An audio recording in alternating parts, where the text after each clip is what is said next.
The studio lights had just begun to dim, casting long shadows across the empty rows of seats that, just an hour ago, were filled with laughter and applause.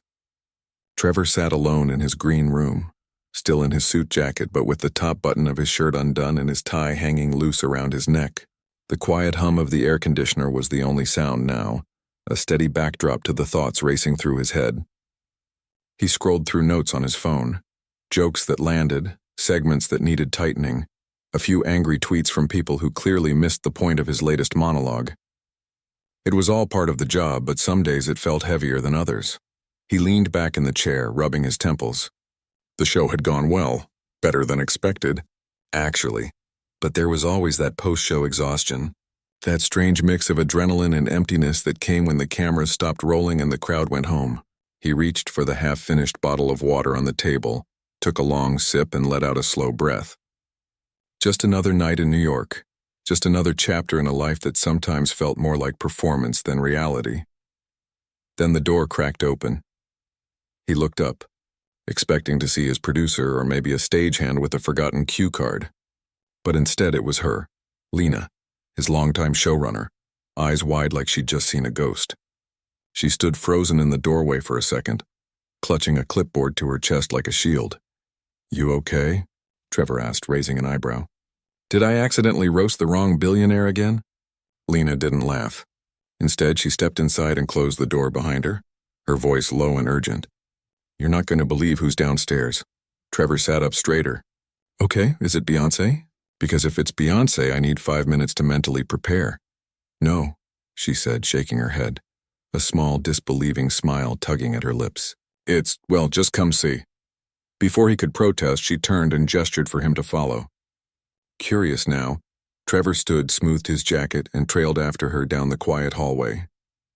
The usual post-show bustle, the crew packing up cables, interns hauling equipment, the distant clatter of coffee cups had mostly faded. Only a few stragglers remained, and they all seemed to be moving slower, glancing toward the main lobby with hushed voices. As they rounded the corner, Trevor stopped dead in his tracks. There, standing near the reception desk with his hands tucked into the pockets of a simple black jacket, was Keanu Reeves. Not a look-alike. Not a fan in a clever costume. The Keanu Reeves, tall, calm, unmistakable, holding 2 paper cups from a local coffee shop like he'd just walked in off the street after a quiet evening stroll. Which, for all Trevor knew, he had. Keanu turned at the sound of footsteps and offered a small, genuine smile. "Hey," he said, his voice soft but clear. "Hope I'm not interrupting." Trevor blinked, once, twice. Then he let out a short, disbelieving laugh. "Keanu Reeves? In my green room hallway? Am I being punked? Did Jimmy Fallon put you up to this?" Keanu chuckled, shaking his head. "No pranks. Just coffee." He held out one of the cups. Black, 1 sugar, unless that's changed. Trevor stared at the cup, then back at Keanu's face. "How did you—" "I've watched enough of your show to know your order," Keanu said simply, as if that explained everything. And somehow it did. Lena, still hovering nearby, gave Trevor a knowing look before quietly slipping away, leaving the 2 of them alone in the quiet corridor. The overhead lights buzzed faintly. Somewhere down the hall, a door clicked shut. Trevor took the coffee, his fingers brushing against the warm paper. I don't even know what to say." "You're kind of a legend, man." Keanu shrugged, that familiar humility in his eyes. "I'm just a guy who likes your work." They stood there for a moment. Not quite awkward, but not quite comfortable either. 2 men used to being in front of crowds, now suddenly in a private moment neither had planned for. Then Keanu nodded toward the green room. "You mind if we talk for a bit?" "Only if you've got time." "Time?" Trevor laughed, gesturing toward the empty studio behind him. "My biggest decision right now is whether to order pizza or go to bed." "Come on in." Back in the green room, Trevor offered Keanu the more comfortable chair, the one with the slightly torn armrest that everyone pretended not to notice. Keanu sat without hesitation, placing his coffee on the table and folding his hands in his lap. He looked around the room, the framed photos on the wall, the stack of books on the side table, the worn-out sneakers tucked under the couch. "You've got a good space here," he said. "Feels real." "Thanks," Trevor replied, sitting across from him. "Most of it's just stuff I've collected over the years. Reminders of where I've been, I guess. Keanu nodded slowly. I get that. I keep a lot of things, too. Not for show, just anchors. There was a quiet sincerity in the way he spoke, no performance, no agenda. Just presence. Trevor found himself relaxing, the usual guard he kept up around strangers lowering just a little. So, Trevor said, leaning forward, what brings you to a late-night comedy studio on a Tuesday night? Shouldn't you be, I don't know, saving the world or riding a motorcycle through the desert? Keanu smiled faintly. Even guys who ride motorcycles need to sit down sometimes. He paused, then added, I've been wanting to meet you for a while. Not as a fan exactly, though I am, but more as someone who gets it. Gets what? The weight of speaking up, Keanu said quietly. Of trying to make people laugh while also making them think. It's not easy. Trevor was silent for a beat. No one usually put it like that. Most people saw the jokes, the timing, the charisma, but rarely the intention behind it, the careful balance between truth and entertainment. But Keanu, he saw it. You read my book, didn't you? Trevor asked. Keanu nodded. Born a Crime. Read it on a film set in Budapest. It was raining for 3 weeks straight. Your words, they kept me company. Trevor felt something shift inside him, a rare moment of being truly seen, not as a TV host or a public figure, but as a person who'd carried pain and turned it into something useful. I didn't write it for praise, he said softly. I wrote it because I needed to tell the truth, and maybe help someone else feel less alone. That's exactly why it mattered, Keanu replied. Because you didn't hide. You showed the mess, the fear, the love, all of it. They talked like that for nearly an hour about storytelling, about loss, about the strange loneliness that can come with being heard by millions but understood by few. Keanu spoke sparingly, but when he did, his words carried weight. He didn't offer advice or platitudes. He just listened. And in return, Trevor found himself opening up in ways he hadn't in years. About the pressure of representing a continent. About the nights he doubted whether his voice made any difference at all. At one point, Keanu looked at him and said, You carry a lot, but you make it lighter for others. That matters more than you know. Trevor didn't respond right away. He just looked down at his coffee, now cold, and swallowed hard. Because in that moment, it wasn't Keanu Reeves, movie star, sitting across from him. It was someone who understood silence, grief, resilience, the quiet battles fought off camera. Outside, the city kept moving, cars honking, sirens in the distance, the endless pulse of New York. But inside that small green room, time seemed to slow. Two men from completely different worlds, connected by something deeper than fame. The shared belief that kindness, honesty, and courage still have a place in this noisy world. And as Keanu finally stood to leave, saying only, Thanks for the talk, Trevor realized something. Sometimes, the most powerful moments aren't on stage or on screen. They happen in the quiet spaces in between, when one human being shows up for another, without fanfare, without expectation, just because it's the right thing to do. He watched Keanu walk down the hall, disappearing into the elevator without looking back. Then Trevor sat back down, picked up his cold coffee and smiled to himself. What a night. The coffee had gone cold, but Trevor barely noticed. He sat alone in the green room again, the quiet settling back in like a familiar blanket. His mind kept circling back to the conversation, how easy it had been, how real. Most celebrity encounters felt like transactions, quick hellos, posed photos, polite small talk that vanished the moment the cameras turned off. But this felt like something else entirely, like two people just talking. No masks, no scripts. He glanced at the clock. Past midnight. The studio was nearly empty now, just the night crew doing final checks. He should have been tired, bone-deep tired, but instead he felt strangely awake, like something inside him had shifted. Then the door opened again. He looked up, half expecting to see a janitor or maybe Lena double-checking he hadn't left his keys behind.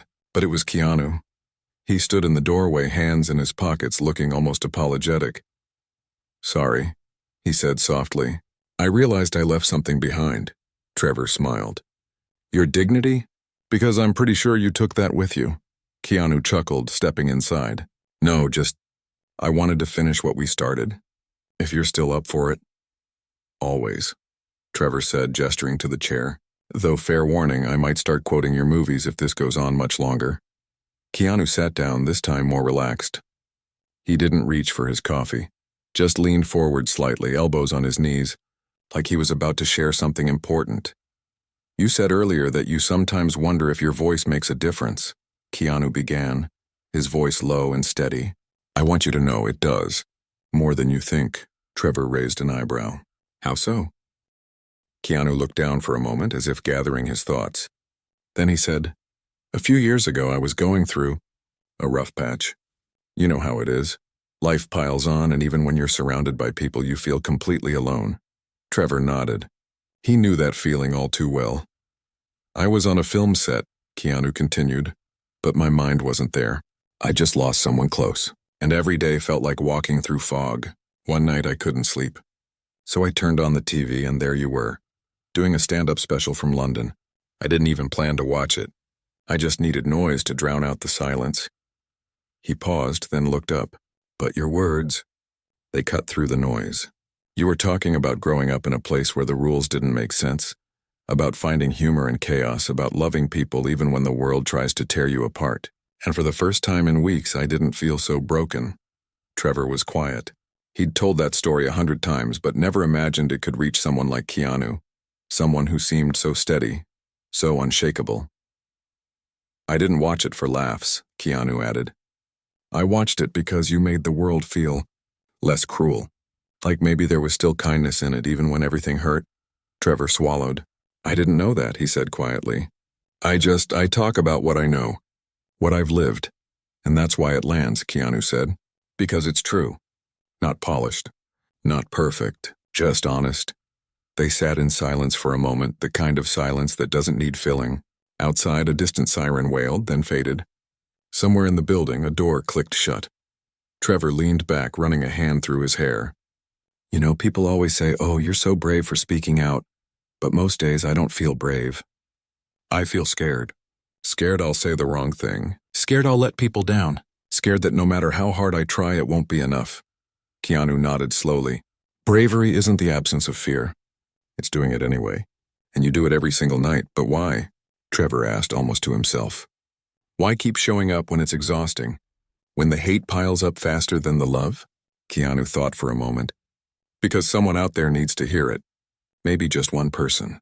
But that one person? They might be sitting in a dark room feeling invisible just like I was. And your voice reminds them they're not alone. Trevor looked at him.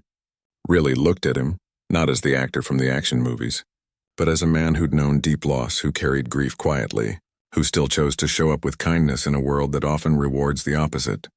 You've lost a lot, Trevor said gently, more than most people ever will. Keanu didn't flinch. Yeah, he said simply.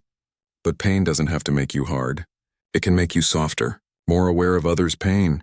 That's not how most people see it, Trevor said. Most people think strength is about being tough, unbreakable. Real strength, Keanu replied, is letting yourself feel and still choosing to care. The words hung in the air, simple but powerful. Trevor felt something loosen in his chest, like a knot he hadn't realized was there. He thought about his mother, about the sacrifices she made, about the times she laughed through tears just to keep him safe. He thought about the messages he got from viewers, teenagers in small towns, immigrants working double shifts, people who said his show gave them hope on days they wanted to give up. Maybe that was enough. Maybe it didn't have to change the whole world. Maybe just reaching one person at a time was the point. You ever get tired of being the good guy? Trevor asked with a small smile. Keanu laughed, a real warm laugh. I'm not the good guy. I'm just trying to be decent. There's a difference. And the world needs more of that, Trevor said. Yeah, Keanu agreed. It does. They talked for another hour about art, about travel, about the strange beauty of ordinary moments. Keanu told a story about riding his motorcycle across the country, stopping in tiny towns just to talk to strangers at diners. Trevor shared how he used to practice jokes in front of his bathroom mirror as a kid, dreaming of a life beyond the township he grew up in. No grand revelations. No dramatic confessions, just two people connecting over shared humanity, the kind of conversation that rarely happens in the spotlight, but matters more than any performance. At one point, Trevor asked, Do you ever wish you could just disappear? Go live on a mountain somewhere far from all the noise? Keanu smiled.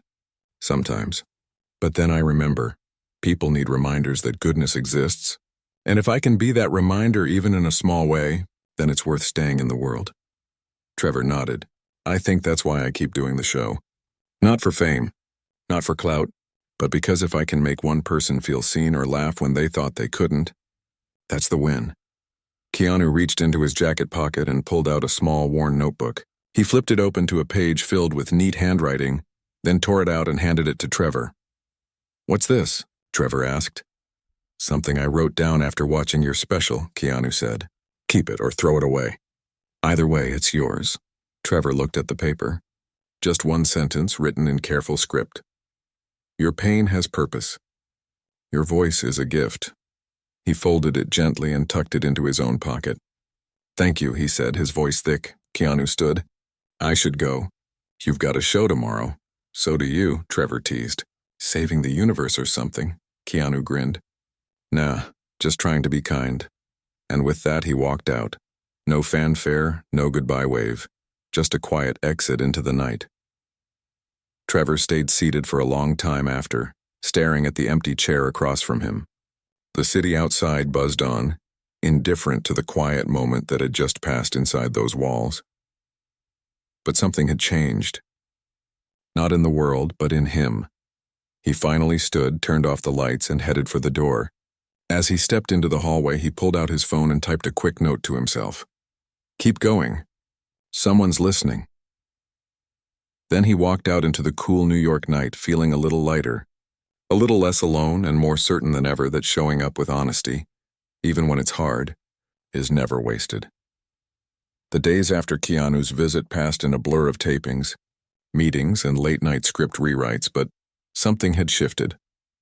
Trevor found himself pausing before reacting to angry emails, listening more during staff meetings, even smiling at strangers on the subway. It wasn't that his life had changed overnight. It was that his perspective had softened, like a lens finally coming into focus. He kept the folded note from Keanu in his wallet, not as a trophy, but as a quiet reminder. Your pain has purpose. Your voice is a gift. He hadn't told anyone about the visit, not the producers, not his closest friends. It felt too personal, too fragile to share out loud, but it stayed with him, like a warm ember in his chest. Then, one rainy Thursday evening, as he was leaving the studio after a particularly grueling rehearsal, his phone buzzed. Unknown number. He almost ignored it, but something made him answer. Hey, came that calm, familiar voice. It's me. Trevor stopped under the awning, rain tapping softly on the pavement around him. Keanu, what's up? I'm in town again, Keanu said. Only for a night. I was wondering, would you be up for coffee? No cameras, no crowd. Just us. Trevor didn't hesitate. I know a place. Quiet. Good pie, too.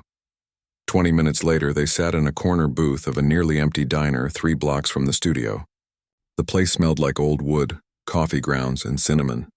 A lone waitress wiped down the counter, humming along to a soft jazz tune playing from a radio behind the register. Outside, rain streaked the windows, turning the streetlights into glowing halos. Keanu slid into the booth wearing the same black jacket, his hair slightly damp from the walk. He set down 2 steaming mugs, black coffee for Trevor. Herbal tea for himself, you remembered, Trevor said.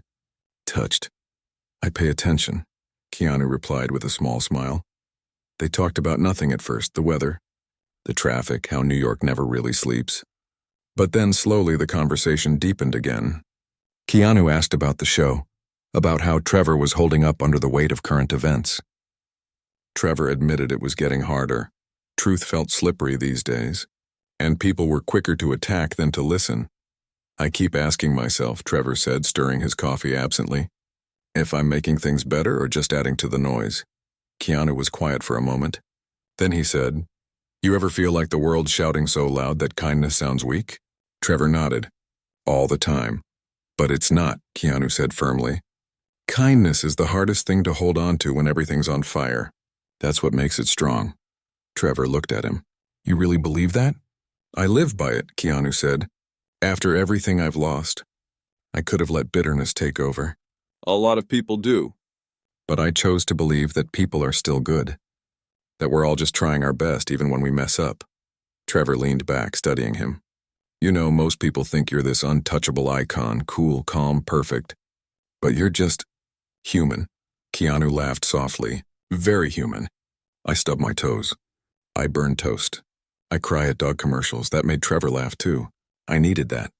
Then Keanu grew serious again. He placed his hands on the table, fingers laced together. There's something I wanted to tell you in person, he said. Something I don't say often. Trevor sat up straighter. Okay.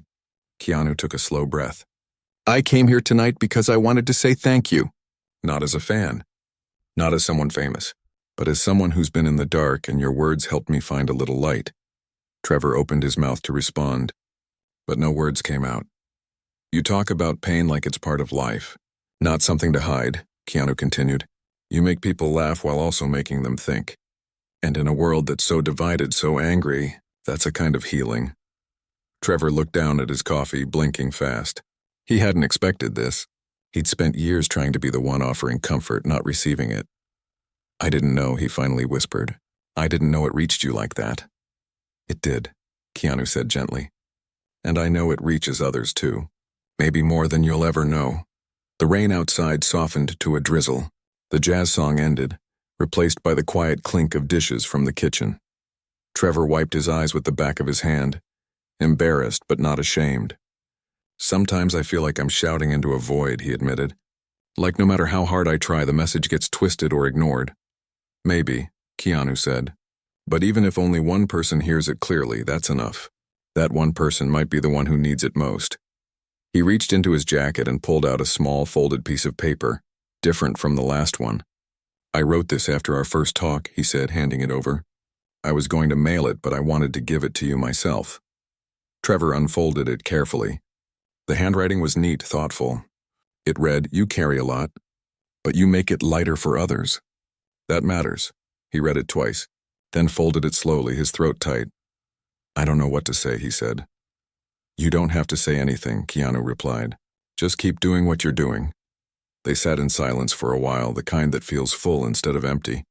Trevor thought about all the nights he'd doubted himself, all the times he'd considered stepping back from the spotlight. And now here was someone he deeply admired, someone who'd walked through fire and still chose compassion, telling him his work mattered. I've been thinking about starting something new, Trevor said after a while. A platform for stories that don't usually get told. Real people, real struggles, real hope. Not for ratings, just because those voices deserve to be heard.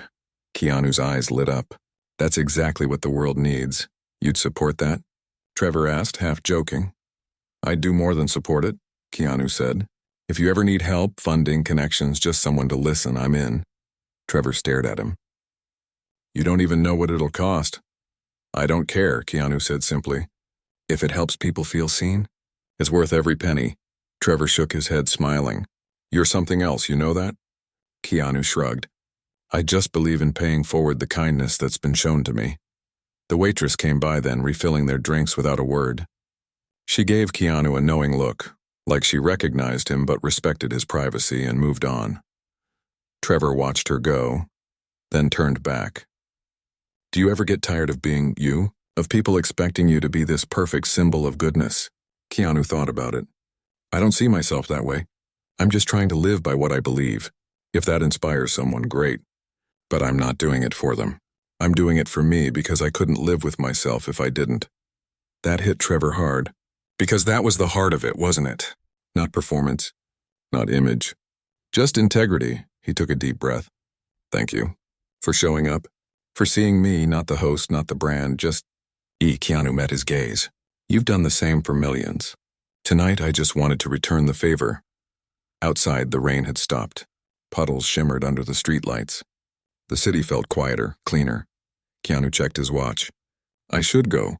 Early flight tomorrow. They stood, walked out into the cool night air. No crowd, no cameras, just two men under a clearing sky. Before getting into his waiting car, Keanu turned. Keep speaking your truth, he said. The world needs your voice. Then he was gone. The car pulling away smoothly into the night. Trevor stood there for a long time. The note clutched in his hand, the words echoing in his mind. You carry a lot, but you make it lighter for others. That matters. He walked back to his apartment slowly, not rushing, just breathing. For the first time in a long time, he didn't feel alone in the weight he carried. And that, more than any compliment or award, was what left him truly speechless. The note sat on Trevor's nightstand for days, folded, unfolded, reread. He didn't post it online, didn't show it to anyone. It wasn't meant for the world. It was a private anchor, something to hold on to when doubt crept in late at night or when the noise of public life grew too loud. But even without sharing the note, something had changed in him. His monologues grew sharper but kinder. His interviews felt more present, less performative. He started ending segments not with a punchline but with a question, "What do you think?" inviting the audience in instead of just talking at them. A few weeks later, on a quiet Sunday morning, he sat at his kitchen table with a fresh cup of coffee and a blank notebook. The city outside was still waking up. Distant sirens, the hum of delivery bikes, the occasional bark from a neighbor's dog. He opened the notebook to a clean page and wrote at the top, "Stories that matter." It started as just an idea, a space for voices rarely heard on mainstream platforms. Not celebrities, not politicians, just everyday people with extraordinary resilience. A teacher in a rural town keeping her classroom open despite budget cuts. A refugee rebuilding a life one small victory at a time. A teenager using art to process grief. No filters, no scripts, just truth told in their own words. He spent the next few days sketching out the vision, how it would work, who it would serve, how to keep it authentic. He knew it wouldn't go viral. It might not even break even, but that wasn't the point. The point was connection. The point was reminding people they weren't alone. One evening, as he was finalizing the proposal, his phone buzzed. A secure messaging app he rarely used, one reserved for close collaborators, lit up with a single message. "Saw your notes. Count me in." No name, no signature. But he knew instantly who it was. His heart skipped. He typed back, "You're sure? This isn't glamorous. It's slow. It's messy." The reply came quickly. "That's why it matters." Trevor stared at the screen, then smiled to himself.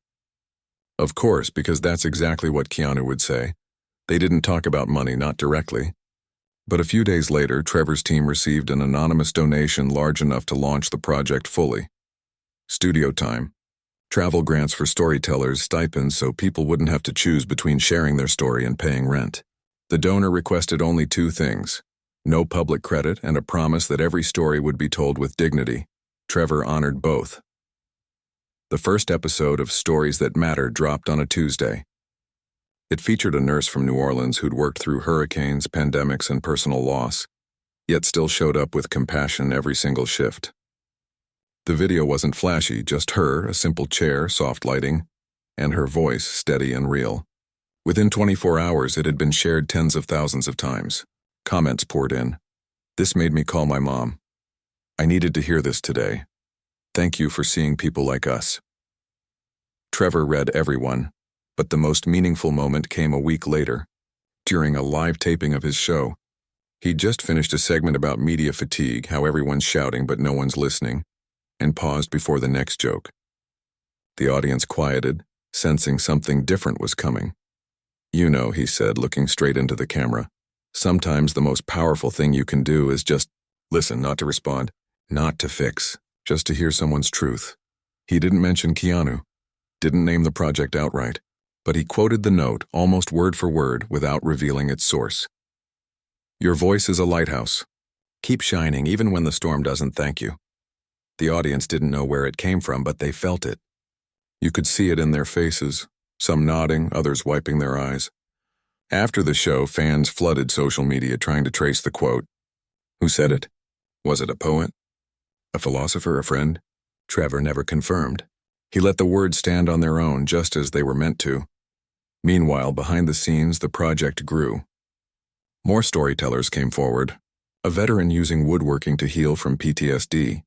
A single dad raising his daughter while working 3 jobs. A young climate activist from a small island nation watching her home disappear.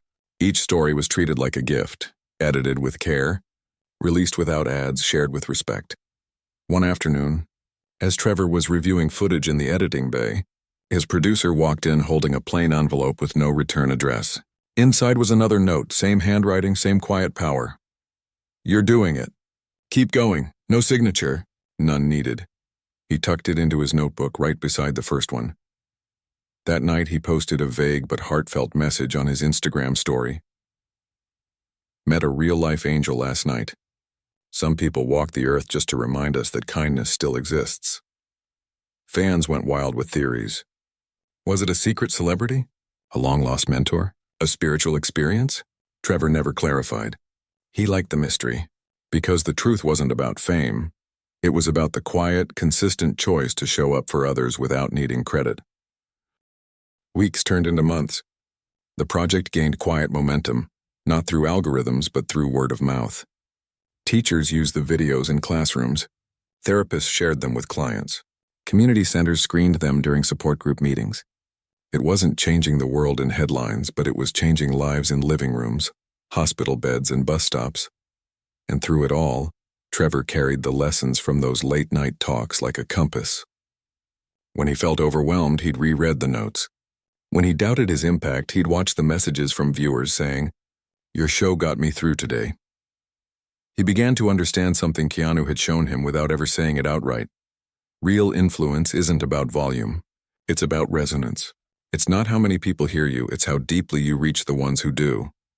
One rainy evening, as he walked home from the studio, he passed a bookstore with a display in the window. In the corner, next to memoirs and poetry collections, was a small stack of journals with a simple quote embossed on the cover. "Your voice is a lighthouse." He stopped, surprised. He hadn't authorized it. But then he saw the fine print at the bottom. "Proceeds support emerging storytellers." He smiled. Of course, he bought one on the spot, not for himself, but to give to the next person who shared their story with him. Back in his apartment, he sat by the window, journal in hand, city lights flickering through the rain-streaked glass. He thought about how easy it would have been to keep everything transactional, to chase trends, to play it safe, to let cynicism win. But instead he'd chosen trust, chosen humanity, and somehow that choice had rippled further than he ever imagined. He didn't know if he'd ever see Keanu again. Maybe he would. Maybe he wouldn't, but it didn't matter. Because the real gift wasn't the visit or the notes or even the support. It was the reminder, delivered gently without expectation, that showing up with honesty and heart is never wasted. And in a world that often rewards noise over nuance, that reminder was worth more than any spotlight. The gala was held in a grand old theater downtown. High ceilings, velvet curtains, the kind of place that smelled like history and polished wood. It was a fundraiser for mental health awareness.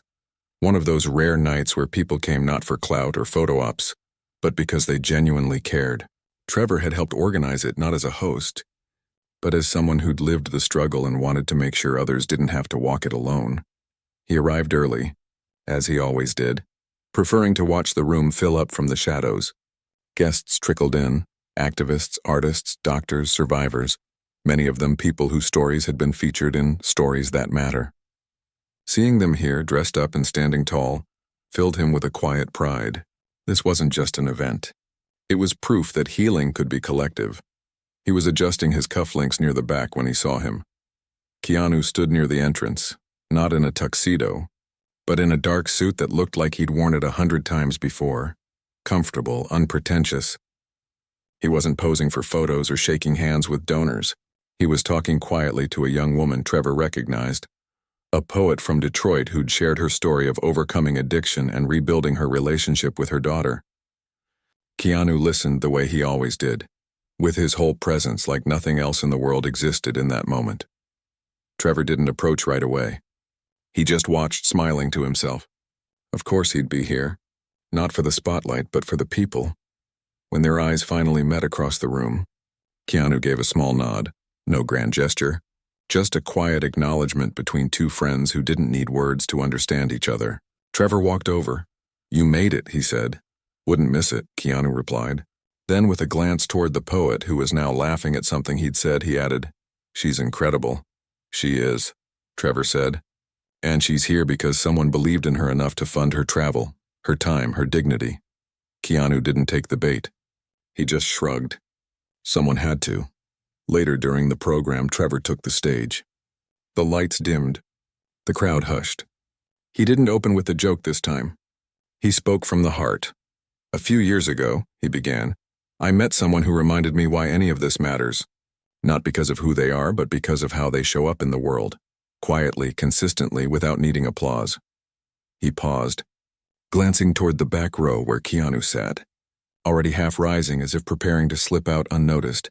"Some people think impact has to be loud," Trevor continued. "But the truth is, the deepest change often happens in silence, in a cup of coffee shared at midnight, in a note left on a table, in showing up for someone when no one's watching." He didn't say his name. He didn't have to. Then he announced the night's biggest surprise, a new initiative called the Lighthouse Fund, a permanent endowment to support storytellers from overlooked communities, covering everything from therapy for trauma survivors who want to share their journey to equipment for rural creators with no access to studios. It would be run by a council of past storytellers, not executives, and it would operate on one principle: dignity first.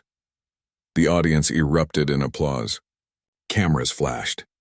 But Trevor's eyes stayed on the back row. Keanu was gone. He'd already slipped out the side door, just as Trevor knew he would. After the event, as the crowd mingled and the band played soft jazz, Trevor stepped outside for air. The night was cool, the city humming in the distance. And there, leaning against a lamppost with his hands in his pockets, was Keanu. "You always leave before the thank yous," Trevor said, joining him. "Thank yous are for people who did it for praise," Keanu replied. "I didn't." They stood in comfortable silence for a moment, watching taxis glide down the street. "You know," Trevor said, "I used to think making a difference meant changing the whole system. Now I realize it's about changing one person's day, one conversation, one moment of being seen." Keanu nodded. "That's how real change starts. Not with a bang, but with a whisper." Trevor smiled. "You've been that whisper for a lot of people. And you've been the voice that carries it," Keanu said. "We all play our part." Before they parted ways, Keanu reached into his jacket and handed Trevor one last note. No fanfare, just a folded piece of paper, slightly worn at the edges. Trevor opened it later, alone in his car. This time the message was longer. "You asked once if your voice matters. Look around. You've built a home for the unheard. That's not just impact, that's legacy. Keep going. The world still needs your light." He folded it carefully and placed it in his glove compartment, right beside the others. In the weeks that followed, the Lighthouse Fund began receiving applications from all over the world. A fisherman in the Philippines documenting climate loss through song, a grandmother in Kenya teaching girls to code, a formerly incarcerated man in Chicago running a writing workshop for at-risk youth. Each story was different, but they all shared one thing: hope. Hard-won and fiercely protected Trevor made sure every applicant got a personal response, even if it was just a "thank you for sharing," because he remembered what it felt like to wonder if anyone was listening. Months later, while filming a special episode of Stories That Matter in a community center in Atlanta, a young girl, maybe 12, raised her hand during the Q&A. "How do you keep going when people say you're too much or not enough?" she asked, her voice small but steady. Trevor knelt to her level. "You find your people," he said gently, "and you remember that your voice matters, even if only to one person." After the taping, as he packed up his things, the girl's teacher handed him a drawing the girl had made, 2 stick figures under a lighthouse, one holding a microphone, the other holding a notebook. At the bottom, in careful handwriting, it read, "Thank you for seeing us." He framed it and hung it in his office. Back in New York, life returned to its usual rhythm: tapings, deadlines, late nights. But something fundamental had shifted. Trevor no longer measured success by views or likes, but by moments of real connection, and he knew, deep down, that none of it would have happened without that quiet visit on a Tuesday night, without the man who showed up not as a star, but as a friend. He never posted about Keanu again. Never used their friendship for content, because some things are too sacred for the spotlight.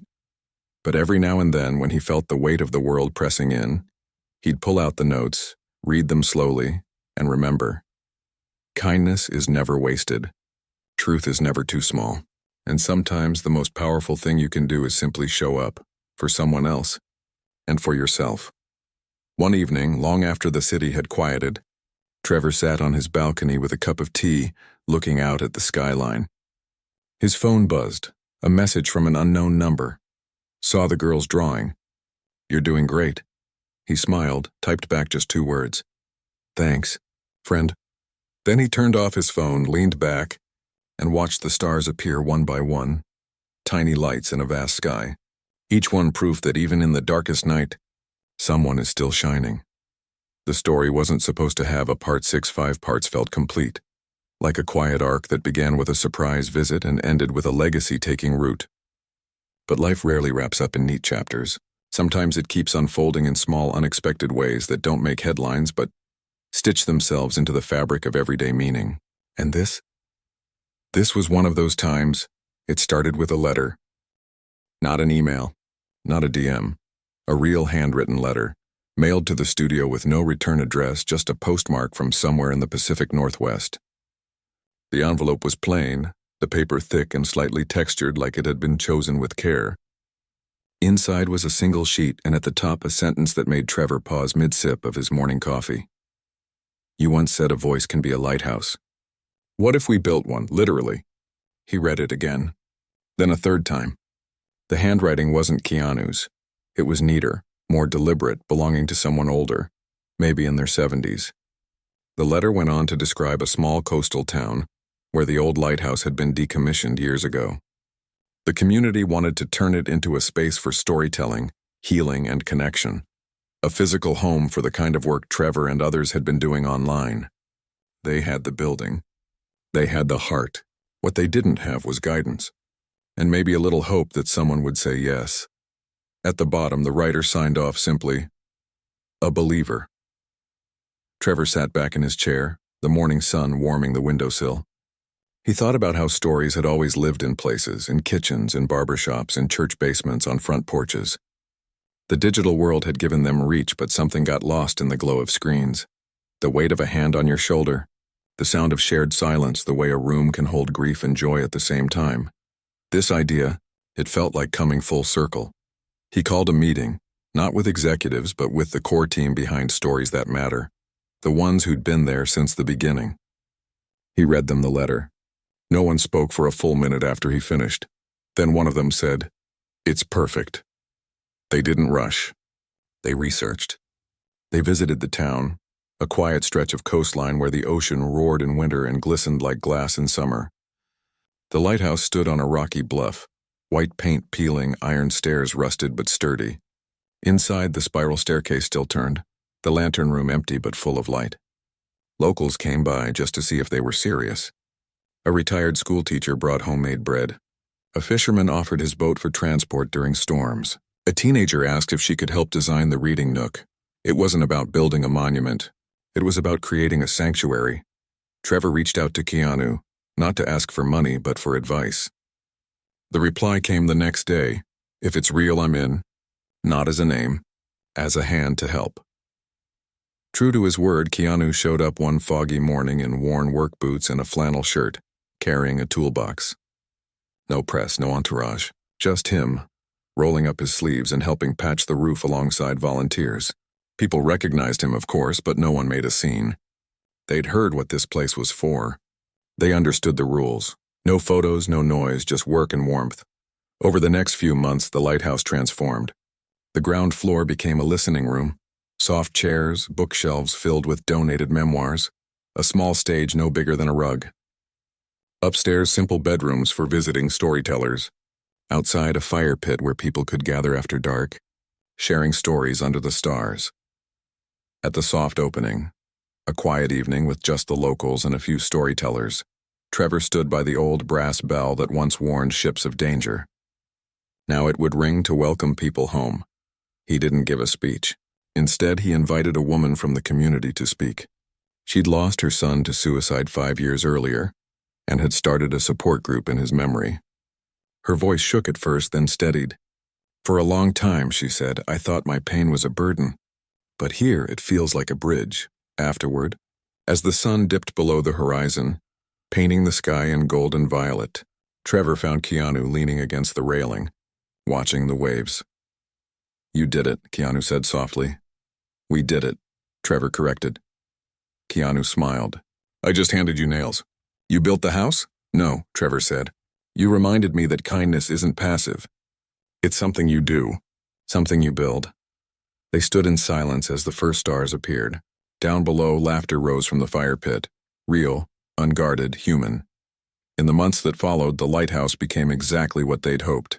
A living space, not a museum. Survivors held workshops there. Poets read under the lantern room's glass dome. Kids from nearby towns came for weekend storytelling camps. And every Sunday night, whoever was staying there gathered for a simple meal and one rule. Everyone shares something true. Trevor didn't visit often. He had work, responsibilities, a life in the city. But when he did, it felt like coming up for air. Once, he brought a young man who'd written to him after losing his entire family in a fire. The man hadn't spoken publicly about it until that night, sitting by the fire, voice breaking but steady, telling his story to strangers who became family by the end of it. Afterward, the young man turned to Trevor and said, I finally feel like I exist again. That was the moment Trevor understood. This wasn't just a project. It was proof that healing doesn't happen in isolation. It happens in community, in presence, in the quiet courage of saying, me too. Back in the city, the world kept spinning, loud, chaotic, often cruel. But now there was a place where people could step out of the storm and remember who they were. Not their trauma, not their title, just their truth. One winter evening, Trevor received another letter. This one was from the original writer, the one who'd started it all. Inside was a photo, the lighthouse at dawn, smoke curling from the chimney, the ocean calm. On the back, in the same careful script, you gave us more than a building. You gave us back our voice. He pinned it to his office wall right beside the girl's drawing. He never found out who sent the first letter. Maybe it was a retired librarian. Maybe a grieving parent. Maybe someone who'd watched his show on a hard night and decided to act. And in the end, it didn't matter. Because the point wasn't who started it. It was that someone did. As the years passed, the lighthouse grew its own quiet legend. Not online, not in headlines, but in whispers. If you need to be heard, go there. And people did. Trevor never called it a success. He called it a promise, kept, renewed, passed on. One last time, he and Keanu stood on the bluff together years later, watching a storm roll in from the sea. Rain began to fall, soft at first, then steady. You know, Keanu said, pulling his jacket tighter. Most people build things to be remembered. Trevor nodded. But we built this to help others remember themselves. Keanu looked at him, eyes full of something wordless. Pride, maybe, or peace. Then he placed a hand on Trevor's shoulder, just for a second before turning to head back inside. No grand goodbye, no dramatic finale.